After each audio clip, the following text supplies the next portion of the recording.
అమిత్ షా అయితే చాలా క్లియర్‌గా ఉన్నారు. ఒకటి కాశ్మీర్‌కి సంబంధించి వరుసగా రివ్యూల మీద రివ్యూలు చేస్తుండటం. హోంశాఖ రివ్యూతో పాటుగా దేశవ్యాప్తంగా అందరు ముఖ్యమంత్రులతో మాట్లాడటం. రాబోయేటటువంటి రోజుల్లో ఏదో జరగబోతుందన్నటువంటి సంకేతం అందరికి ఇచ్చేశారు. ప్రిపేర్డ్‌గా ఉండమన్నారు. అందుకనే దేశంలోని అన్ని ప్రాంతాలలో ఇవి జరుగుతున్నాయి. దాన్నేమంటారు డ్రిల్స్ లాంటివి.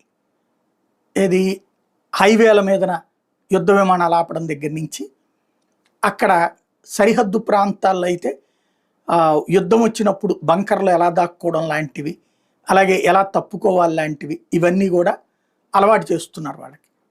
అలాగే దేశవ్యాప్తంగా ఎక్కడికక్కడ ఎలర్ట్ అయి తీవ్రవాద సంస్థలు, తీవ్రవాద స్థావరాలని ఐడెంటిఫై చేస్తున్నారు. పంజాబ్లో దొరికారు. అట్లాగే